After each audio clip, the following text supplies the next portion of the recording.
अगर ये हाल आज ऐसा है तो तसव्वुर करिएगा कि 4 जून को क्या हाल रहेगा।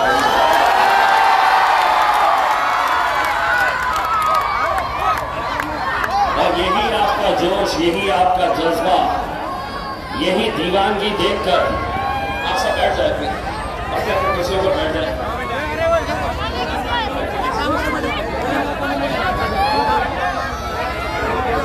यही जोश देखकर मीडिया वाले जब मुझसे पूछते हैं कि इस बार कैसा रहेगा, तो मैं उन्हें जवाब देता हूं कि 2019 के अंदर 100% श्योर था, 2024 के अंदर 200% श्योर हो कि मुझसे सवाल करते हैं कैसा कह रहे हैं।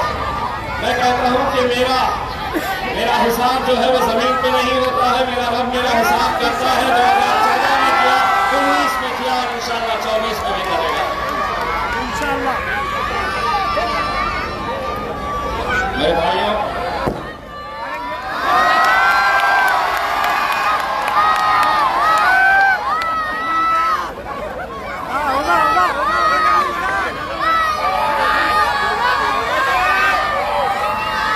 जो बच्चे हैं वो 4 जून के लिए रख लीजिएगा।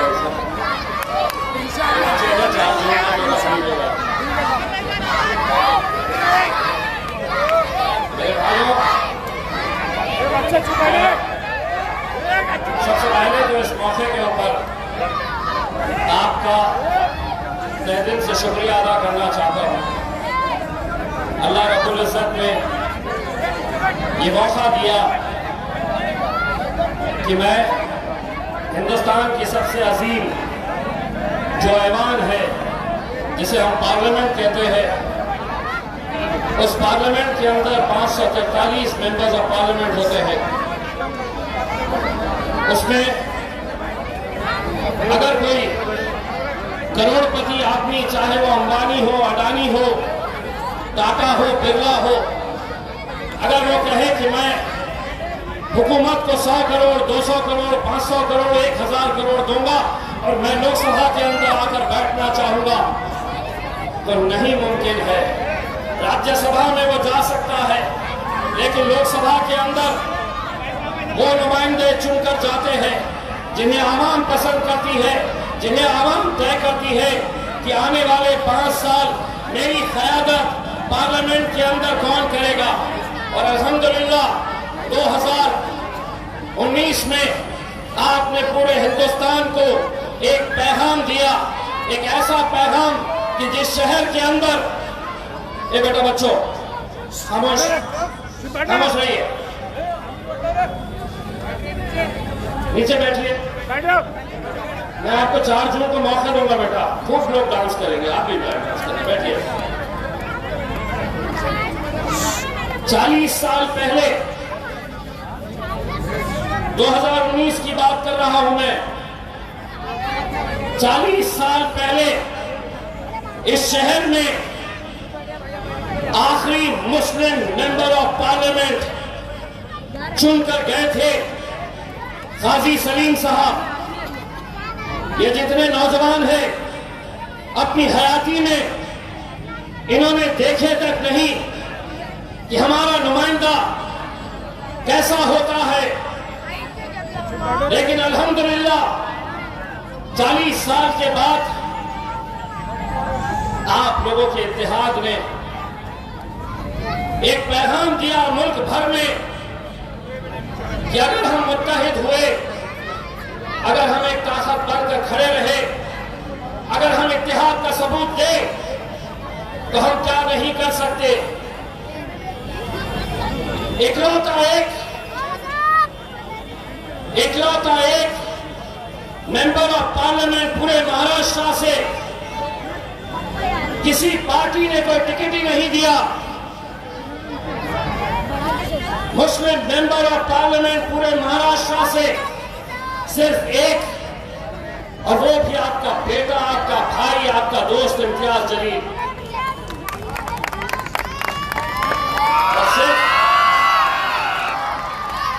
और सिर्फ महाराष्ट्र ही नहीं, मेरे नौजवानों साथियों, ये हमारे लिए शर्म की बात है, ये हमारे लिए शर्म की बात है, हमारी सियासत करने वाले लोगों के लिए शर्म की बात है कि सिर्फ महाराष्ट्र में एक, हमारे पड़ोसी ऐसे 7 ऐसे स्टेट्स है कि जहां पे एक भी आपका नुमाइंदा लोकसभा के अंदर आपकी नुमाइंदगी करने के लिए नहीं है।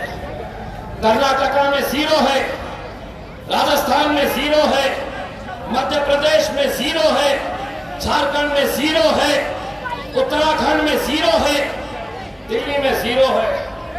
और हम कह रहे हैं ये हम अरे गैरों के लिए जब हम इस तरह की महफिलें सजाएंगे और ये कहेंगे कि स्टेज के ऊपर वो बैठेगा और मैं जमीन पे बैठूंगा, मैं तुम्हारे सामने कुर्सी के ऊपर बैठूंगा, वो स्टेज के ऊपर बैठेगा। 75 साल हमने यही करते आए हैं, यही किया है हमने। इस स्टेज के ऊपर कभी शरद पवार साहब, कभी अशोक चौहान, अब तो उद्धव ठाकरे भी, अजीत पवार, सभी यहां बैठेंगे। हम सामने कुर्सियां बिछाने का काम, शतरंजियां उठाने का काम हमने सियासत के अंदर करते आए हैं। अब हमने उन्हें एक पैगाम दिया है और मैंने तो बड़े खुले अल्फाजों में उनको बता दिया हो कि अब अगर तुम स्टेज के ऊपर बैठेगे तो इम्तियाज जलील नीचे नहीं बैठेगा, तुम्हारे बाजू बैठेगा।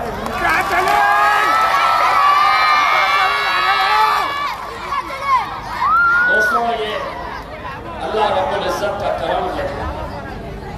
मैं 12 साल पूना में एक टेलीविजन चैनल के लिए न्यूज रिपोर्टर की हैसियत से काम करता था। मुझे आज भी वो दिन याद है कि जब मुझे शरद पवार का इंटरव्यू लेना होता था, अजीत पवार का लेना होता था या अशोक चौहान का लेना होता था, तो वो लोग गेस्ट हाउस के अंदर बैठे, मैं बाहर माइक लेकर खड़ा, इंतजार की नेताजी कब आएंगे, कब मैं उनका इंटरव्यू लूंगा। लेकिन अल्लाह ने, कहते हैं ना कि तुम अगर उससे मांगो तो वो क्या कुछ नहीं तुम्हें अता कर सकता है। एक वक्त वो आया जब पार्लियामेंट की कुर्सी के ऊपर ये बैठे थे तो इम्तियाज जलील उनके बाजू जाकर बैठा। यह आप लोगों का इत्तेहाद था जिसे आज चिकनाचूर करने की कोशिश हो रही है, जिसे आज पूरी तरीके से तोड़ने की कोशिश हो रही है। मैं ये इलेक्शन क्यों लड़ रहा हूं, क्या मकसद है मेरा? मैं चाहूं तो 1.5 घंटा भाषण कर सकता हूं, लेकिन एक बहुत खूबसूरत सी एक कविता, एक नज्म मैंने पढ़ी थी जो मुझे ऐसा लगता है कि वो मेरे ऊपर पूरी तरीके से फिट होती है। उसका एक एक लफ्ज आप लोगों से जुड़ा हुआ है। 10 साल कैसे बीत गए, 10 साल आपकी नुमाइंदगी करते करते, आपकी क़यादत करते करते ये जिंदगी इतनी तेज रफ्तार से चली गई, पता भी नहीं चला। मैं आपको वो कविता के कुछ पंक्तियां सुनाना चाहता हूं जो मेरी ज़बानी आप तक एक पैगाम पहुंचा रहे। जब नेता ज्यादा हो जाते हैं तो दिक्कत होती है। या तो नीचे आ जाए, ऐसे जगह पे खड़े हैं वहां पर लोगों को सुनने दें।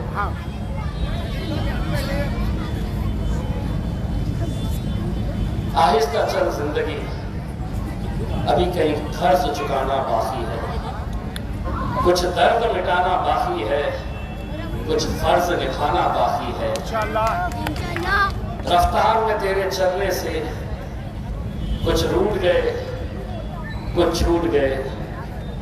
रूठों को मनाना बाकी है, रोतों को हंसाना बाकी है। कुछ रिश्ते बनके टूट गए, कुछ बनते बनते छूट गए। इन टूटे छूटे रिश्तों के जख्मों को मिटाना बाकी है।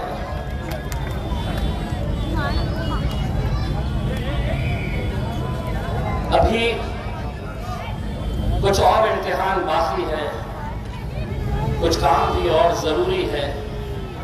जिंदगी की उलझी पहली को पूरा सुलझाना बाकी है।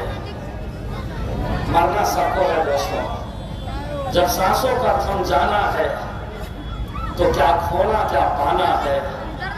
पर मन के जिद्दी बच्चे को ये बात बताना जरूरी है, आहिस्ता चल जिंदगी, अभी कहीं कर्ज चुकाना बाकी है, कुछ कर्ज मिटाना बाकी है, कुछ फर्ज निभाना बाकी है।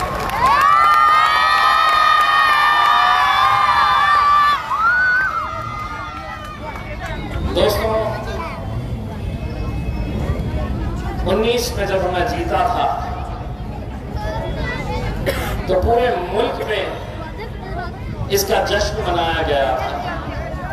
मैं दिल्ली जाता, बिहार गया, उत्तर प्रदेश गया, वहां की आवाम मुझसे मिलने आती, देखने आती और यही कहते कि इम्तियाज भाई, हमारी कॉन्स्टिट्यूएंसी से, हमारे शहर से कौन जीत रहा है, हमें कोई लेना देना नहीं था।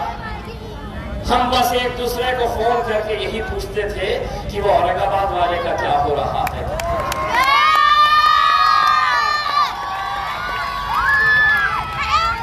दोस्तों, रमजान के इस मुबारक महीने में मोतीवाला की मस्जिद में, मेरी बाग में एक मौलाना आते हैं, बुजुर्ग शख्स, बहुत अच्छी दुआ पढ़ते हैं। मैं जाता हूं उनकी दुआ लेने के लिए। इस बार भी जब गया, उन्होंने मुझे खूब दुआओं से नवाजा। मैं जब बाहर निकल कर आ रहा था मस्जिद के बाहर, तो बहुत सारे नौजवान लड़कों ने घेर रखा था। मेरी नजर एक बहुत ही बुजुर्ग शख्स के ऊपर गई। मैं समझता हूं कि वो 90 साल के ऊपर के हजरत हो गए। मुझे ऐसा लगा कि वो बुजुर्ग मेरे करीब आना चाह रहे थे, लेकिन आ नहीं पा रहे क्योंकि मैं नौजवान लड़कों से घिरा हुआ था। मैंने उन लड़कों को हटाया, उस बुजुर्ग शख्स के पास गया, उन्हें सलाम किया। उन्होंने सलाम का जवाब दिया और उन्होंने मुझसे कहा कि बेटा, मैं जालना का रहने वाला हूं। मैं उन्हें हाथ मिलाकर कहा कि मेरे लिए दुआ करना। उन्होंने जो जवाब दिया वो सुनिए। उन्होंने मुझसे कहा कि बेटा, मैं और मेरे पूरे घर वाले पूरे रमजान के महीने में तहज्जुद में उठकर तुम्हारी कामयाबी के लिए हम दुआ कर रहे हैं बेटा। जालना का रहने वाला शख्स, जालना के रहने वाले वो बुजुर्ग, क्या लेना देना, ना वो वोट डाल सकते हैं, ना मेरी कॉन्स्टिट्यूएंसी का हिस्सा है, लेकिन वो बुजुर्ग शख्स, क्या वजह है कि वो तहज्जुद में उठकर एक मेंबर ऑफ पार्लियामेंट उसके लिए पूरा घर अगर दुआएं मांग रहा है तो वो कैसा मुसलमान होगा? और यहाँ के कुछ कैसे मुसलमान हैं जो आपसे कह रहे हैं इम्तियाज जलील को इस बार वोट देने का मतलब नरेंद्र मोदी को ताकत देने के बराबर है। मोदी को हमें कमजोर करना है तो यहाँ पर इस बार चंद्रकांत खैरे को यहाँ पर वोट देना। आपके महल्ले में भी आए होंगे, होटलों में बैठे होंगे, आपको समझाने की कोशिश कर रहे होंगे। अरे 543 सीटें हैं लोकसभा की, सारी तकलीफ तुम्हें महाराष्ट्र के इकलौता एक मुसलमान एमपी से क्यों है? यह सवाल मैं तुमसे करना चाहता हूं। जीत जाओ, पूरे के पूरे 47 तुम महाराष्ट्र के जीत के बताओ। और अगर लोकसभा के अंदर तुम पहुंच भी गए 47 के 47, मैं तुमको दावे के साथ कहता हूं कि कल को अगर यूसीसी का कानून आया, सीएनआरसी का कानून आया, ट्रिपल तलाक के कानून के टाइम पे आपने देखा कि कैसे गूंगे, मुक्के और बहरे बनकर बैठे थे। अब भी अगर आपके खिलाफ कोई कानून आएगा तो एक एमपी किसी भी पार्टी का हो, एक एमपी में ऐसी हिम्मत नहीं कि वहां पर खड़े रहकर हुकूमत की मुखालिफत करे। अगर वहां पर कोई चट्टान की तरह खड़े रहता है, कोई मोदी की आंखों में आंखें डालकर सवाल करता है, तो वो मेरा खायद बैरिस्टर असदुद्दीन अवैसी है और इम्तियाज जलील है।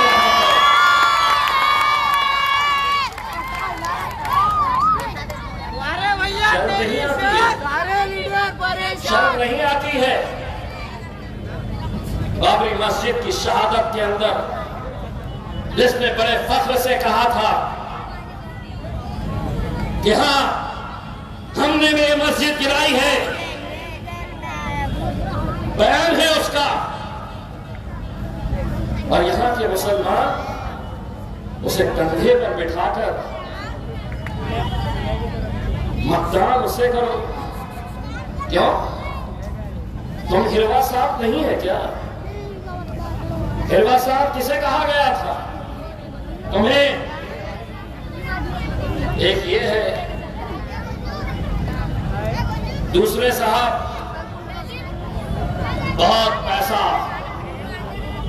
पैसा आया है मार्केट में, गरीब बस्तियों में हमारे कुछ लोगों को पकड़ा गया है कि ये लो पैसा, जाओ गरीब बस्तियों में गरीबों के वोटर आईडी कार्ड लो, उनके उंगली के ऊपर वोटिंग का निशान लगाओ। वोटर कार्ड इलेक्शन के एक दिन बाद तक उनके पास रहेगा, उसके बदले में तुम्हें पैसा दिया जाएगा। पैसा कितना? किसी को 500, किसी को 1000, किसी को 1500 या ज्यादा से ज्यादा 2000। छुमरे एक बात सुन ले, इतने पैसों में कुत्ते की भी कोई अच्छी ब्रीड तो मार्केट से खरीद नहीं सकता, ये शेर के बच्चों को तो इतने पैसों से खरीदने के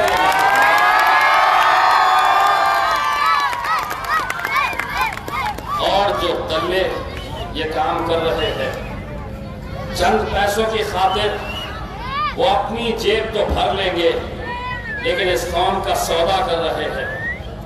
ऐसे लोगों से होशियार रहिए। मैं आपको बताता हूं, इस इलाके के अंदर भी, इस इलाके की बात कर रहा हूं, 13 तारीख के दिन आपको खुद महसूस होगा कि किसने लाया है वो हराम का पैसा, जो यहां पर ये कोशिश करने वाला है कि इसके वोट बढ़ जाए, इनके वोट बढ़ जाए, या ऐसी कोशिश कि यहां का माहौल गड़बड़ा जाए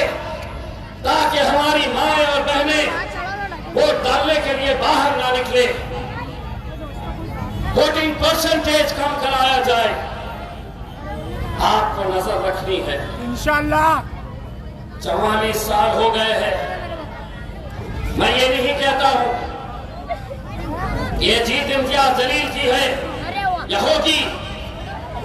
अगर इस बार हम हारे तो शायद फिर न जाने कितनी नस्ल ये इंतजार में रहेगी कि मेरा क़यादत, मेरी क़यादत कब खड़े हम करेंगे, कब हम खड़े करेंगे। इतना तो आप समझ लीजिएगा कि इम्तियाज जलील को इसका क्रेडिट दीजिएगा भाई। रमजान ईद के मौके के ऊपर एक जनाब ईदगाह तक पहुंच गए, देखे ना, ईदगाह तक पहुंच गए मुबारकबाद देने के लिए। 30 साल का तुम्हें ख्याल नहीं आया कि इस जिले के अंदर ये आवाम भी, कौम भी रहती है, उन्हें साल में एक मर्तबा कम से कम रमजान ईद मुबारक बोल दो। और अगर तुम ये करते तो शायद हमें ये जगह ही नहीं मिलती, लोग तुम्हारे साथ रहते। लेकिन 30 साल लग गए तुम्हें सिर्फ ईद मुबारक कहने में। नमाज खत्म हुई, जो ईदगाह आते होंगे छावनी में, मेरे बाजू एक पुलिस ऑफिसर थे, उन्होंने मुझे बताया कि साहब देखेगा स्टेज पे और कौन है। तो मैं नजर डाला तो खैरू जी खड़े थे, उनके पीछे उनके 2-3 पंडरा खड़े थे, बार बार बोल रहे थे साहब पब्लिक आएंगी ना तो उनको सलाम करना। अब 30 साल के बाद आया तो उसको समझ में नहीं आ रहा था कहाँ शुरू करना, कहाँ खत्म करना। सलाम अलैकुम, सलाम अलैकुम, सलाम सलाम सलाम सलाम सलाम। और अब बात वहीं पे खत्म नहीं हुई। मैंने उनका मोबाइल पे बयान देखा तो बोला, अरे बाप रे तो मौलाना के जैसा बोल रहे हैं। क्या बयान है? मुसलमानों 5 वक्त की नमाज पढ़ो, नमाज पढ़ना चाहिए। और यहीं पे नहीं रुके साहब, फिर नमाज पढ़ के जब बाहर निकलते हैं लोग खड़े रहते हैं तो हमें क्या करना, ऐसा फूकना बहुत अच्छा। अब इतना ही अगर हो गया है तो ला इलाहा इल्लल्लाह मुहम्मद रसूलुल्लाह, और बाकी का जो करना है तो फिर आपको मालूम है हमारा करने के लिए क्या क्या करना पड़ता है। 4 जून के बाद तो बेटा हम भी खैंची लेके घूमे, हो रहे तो पूरे हो, आधे अधूरे रखो, ये इनका हाल। अब इन सबसे अलग एक प्राणी है।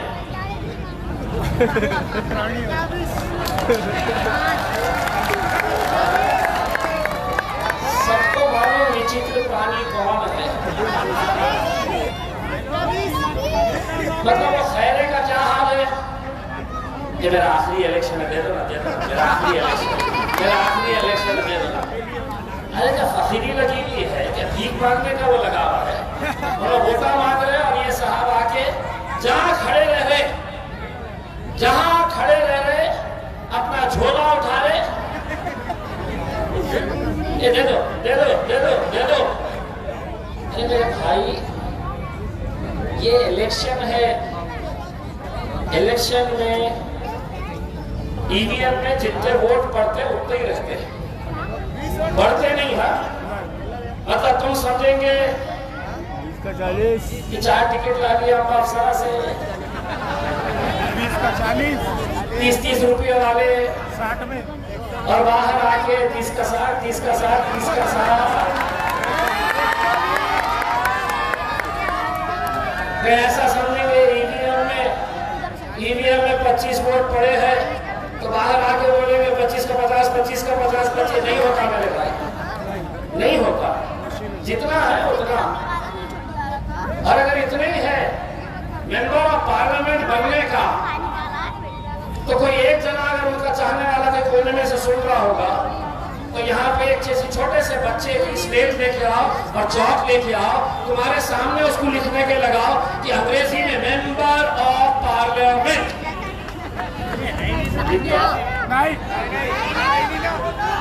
नहीं लिखता। आप लोगों ने मजाक बना दिए हैं। अरे कानून बनाए जाते हैं, वहां पर कानून तय किए जाते हैं कि नौजवानों के ताल्लुक से क्या कानून बनाए जाएंगे। आज हमारे शरीयत के कानून भी अगर वहां पर बन रहे हैं तो वहां पर एक संजीद की नुमाइंदगी वहां पर चाहिए। कोई नचनियों का कोठा नहीं है वो कि तुम समझ रहे होगे कि इतने सारे वहां पर बैठते हैं तो पत्तों की गड्डियां लेकर जाएंगे और शाम में खेलते बैठेंगे, ऐसा नहीं होगा।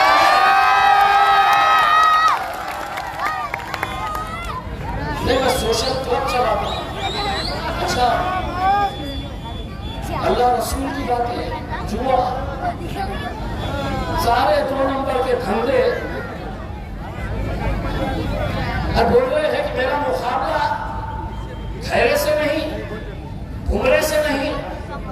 मेरे राजा इलेक्शन लड़ रहे हैं, एक आध मरतबा अपने भाषण में भुगले को भी टारगेट किया, खैरे को भी पकड़ो, जहां उठे सुटे 300-500 रुपए वाले को, यूट्यूब वाले को बुलाते, ले मेरा इंटरव्यू ले।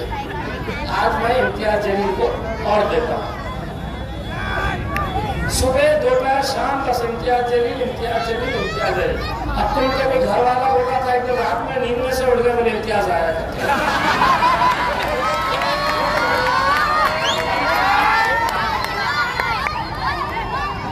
दोस्तों, मैं कुछ बातें इसलिए आपको बताना जरूरी समझता हूँ कि एक क़यादत जब आपकी खड़ी होती है तो उसका असर कैसा होता है। आज से तकरीबन साल भर पहले या 1.5 साल पहले उस्मानाबाद के कुछ नौजवान लड़के आए, 2 महीने से वो घर के बाहर थे, पुलिस से भागते फिर रहे थे। क्यों? क्योंकि उन्होंने उस्मानाबाद के किसी चौक के अंदर टीपू सुल्तान, हजरत टीपू सुल्तान की जयंती के मौके के ऊपर उन्होंने एक झंडा लगाया। दूसरे दिन शिवसेना वाले, बजरंग दल वाले, वीएचपी वाले वहां पर गए, वो झंडे को निकाल कर फेंका और उस झंडे की जगह उन्होंने अपना झंडा लगाया। माहौल खराब हो गया, गड़बड़ाने लगा।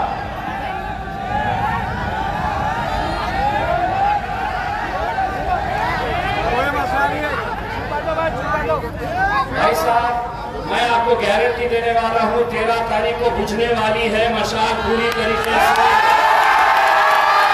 आ जाओ मशाल और फोटो ले लो कि इतने वोट भी हमारे पास काफी है।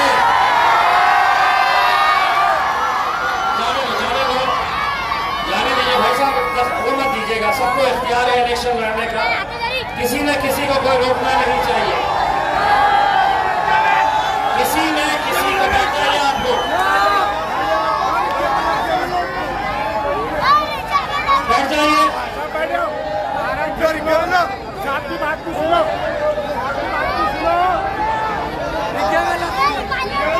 चाहिए कोई गैर नहीं है, हमारा ही कोई दल्ला है जो लेके घूम रहा है।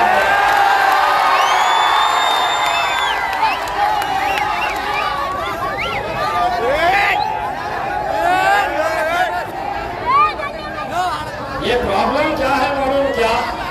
हम जरा से शरीफ क्या हो गए तो ये सारे समझते हैं।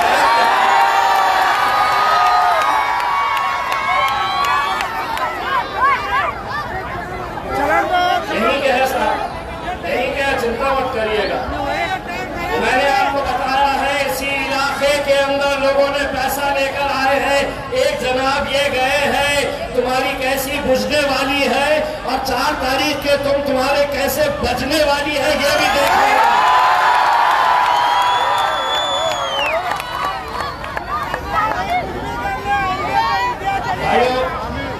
देखिए, इलेक्शन लड़ने का इख्तियार सबको है, लेकिन सवाल ये पैदा होता है, अगर इस माइकल लाल के अंदर इतनी हिम्मत है कि वो चंद्रकांत खैरे को कटकट गेट के अंदर लेकर आया, तो ये खान का फड़वा है, दलाल है ये।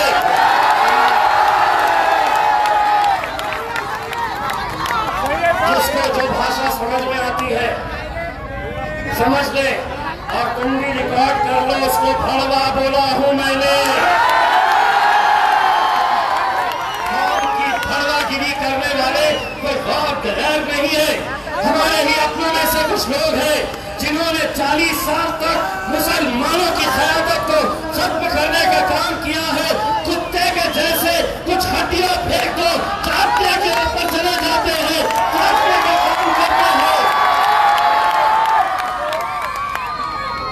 अब तो आ गया 13 तारीख को तेरे बाप को भी यहाँ पर लाके बिठा देना और देखना कि कटकट गेट की आवाम उसका हाल क्या करती है।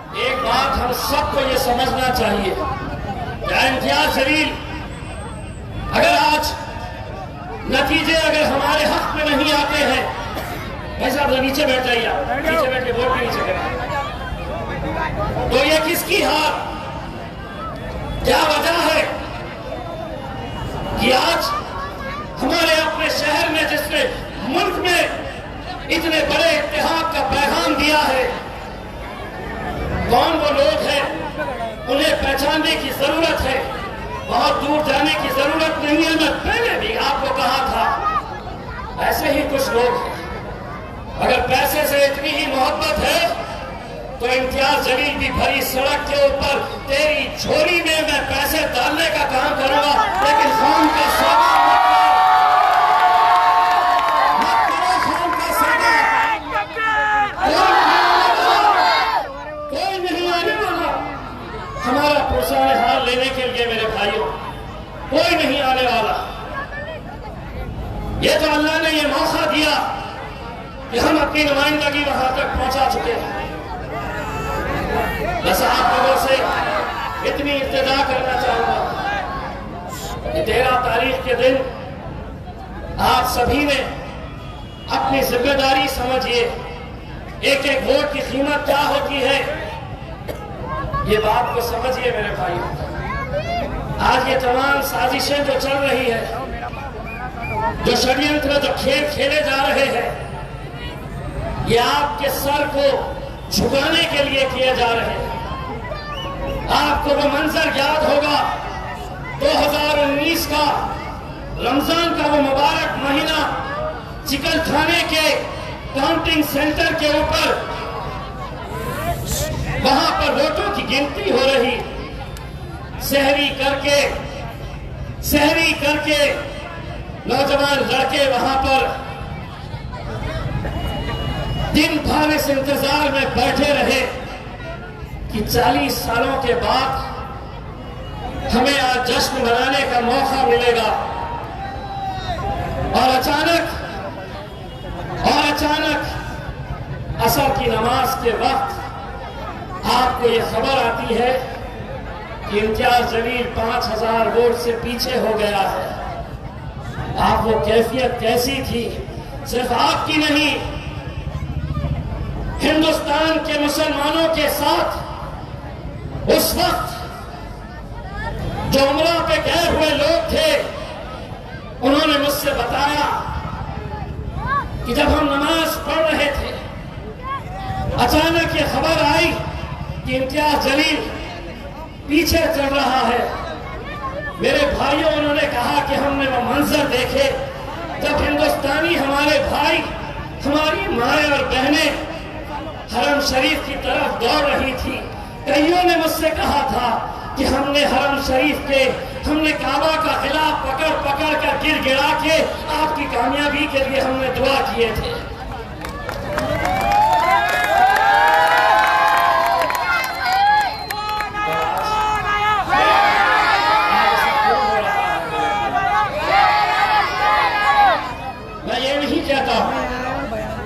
कि मैं अकेला आपकी नुमाइंदगी में तो था नहीं यहाँ पर, 12 साल में बाहर था, क्यों आपने अपनी क़यादत खड़े नहीं कर पाए? क्यों? 2014 के अंदर यही वो लोग थे जिन्होंने इलेक्शन से एक रात पहले अखबार छापे थे, उर्दू में एक अखबार छापकर नौजवान लड़कों को दिए थे कि जाओ रहमानिया कॉलोनी में, कटकर गेट में, किरारपुरे में, बेरी बाग में ये अखबार बांटो। मैं सलाम करता हूं मेरे नौजवानों को। वो बंडल लेके तो गए थे बांटने के लिए, किसी ने नाले में फेंका था तो किसी ने उस बंडल को आग लगाकर मुझे फोटो भेजी थी और मुझसे कहे थे कि इम्तियाज भाई हम आपके साथ धोखा नहीं करेंगे कहते। वो जज्बा था। 2019 के अंदर यही चंडाल चौकड़ी घरों में, अस्पतालों में मीटिंग लगा रहे हैं, अभी भी चल रही होगी। ये फोटो जाएगी तो यकीनन रेट बढ़ने वाला है और पैसा छोड़ना पड़ेगा। यही लोग थे, नहीं आ सकती सीट, आने का सवाल ही नहीं पैदा होता है, कौन देता वोट, कैसे आते, मेंबर ऑफ पार्लियामेंट बनना इतना आसान है क्या? आपको हिसाब किताब बताते, वो हिसाब जमीन पर करते थे।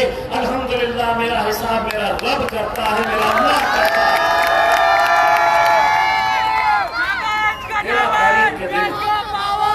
तेरह तारीख के दिन एक दिन आपको मुझे देना है। नौजवानों, हिंदुस्तान की तारीख के अंदर मैं आपको ये गवाही देता हूँ कि ऐसा जश्न पूरे हिंदुस्तान में नहीं मनाया गया होगा जो जश्न इंशाअल्लाह औरंगाबाद देखेगा।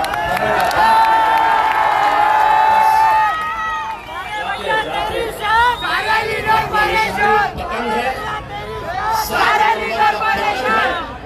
सुबह नींद में फजर से उठने के बाद सबसे पहले अपनी माँ और बहनों का वोट डलवाइए और उसके बाद अपने घर वालों का, उसके बाद अपने घर वालों का। और इंशाअल्लाह मैं आपको यकीन दिलाता हूँ कि जो फख्र के साथ मैं मीडिया वालों को कहता हूँ मैं 200 टक्के, आज देखने के बाद मैं कहूँगा कि मैं झूठ बोल रहा था कि 200 टक्के मैं जीतने वाला हूँ। आज